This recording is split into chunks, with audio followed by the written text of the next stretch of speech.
اعوذ باللہ من الشیطان الرجیم بسم اللہ الرحمن الرحیم۔ بخاری شریف کی احادیث نمبر 6560۔ نبی صلی اللہ علیہ وآلہ وسلم نے فرمایا، جس نے میری سنت کو زندہ کیا اس نے مجھ سے محبت کی، اور جس نے مجھ سے محبت کی وہ میرے ساتھ جنت میں ہوگا۔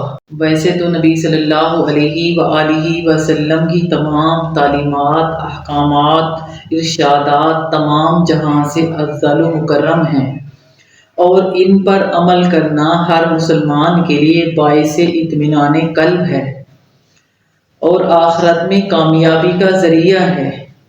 جو انسان بھی عمل کرے گا دنیاوی زندگی میں ضرور فائدہ اٹھائے گا۔ مسلمان کے لیے دنیا آخرت کے حصول کے لیے صرف اور صرف نبی صلی اللہ علیہ وآلہ وسلم کی فرامین اور سنت پر عمل کر کے ممکن ہے۔ اور آج کے جدید دور پر اگر ہم نظر دوڑائیں تو ہمیں نظر آتا ہے کہ اسلام ہی واحد مذہب ہے جو ہر دور کے تقاضوں کو پورا کرتا ہے، اور یہ مذہب ہر انسان کے لیے ہی ہے، اور اس میں ہر انسان کے لیے آسانیاں ہی آسانیاں ہیں۔ مثلاً سفر میں نماز کی کمی اور روزے کی رعایت اور نمازوں کو جمع کرنا وغیرہ جیسی بے شمار آسانیاں ہیں۔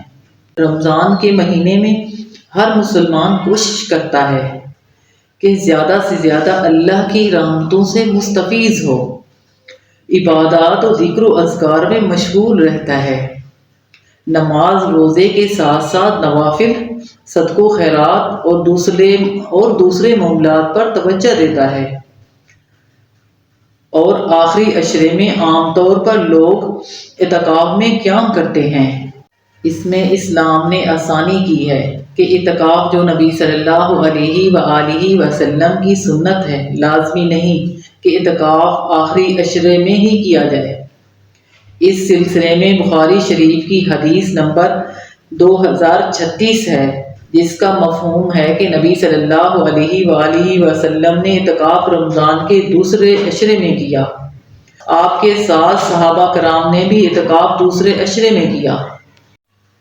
تقریباً تمام لوگ اعتکاف صرف اور صرف آخری عشرے میں کرتے ہیں، اور اکثر لوگوں کو معلوم ہی نہیں کہ اعتکاف دوسرے عشرے میں بھی کر سکتے ہیں۔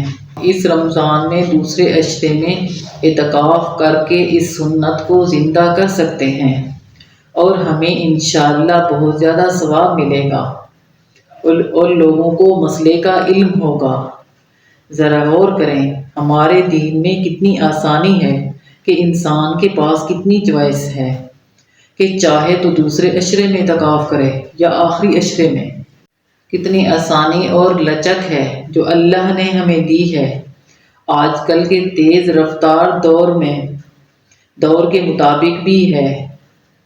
ہم اور دوسرے لوگوں کو چاہیے کہ اس ماہ رمضان میں اس سنت پر عمل کریں جو کہ بہت کم لوگوں کو معلوم ہے۔ یہ بات اس عمل کی اہمیت کو واضح کرنے کے لیے ہے۔ مطلب ہے کہ اس کا اجر و ثواب بہت زیادہ ہے، نہ کہ اللہ کی راہ میں جان دینے والے کے برابر ہو سکتا ہے۔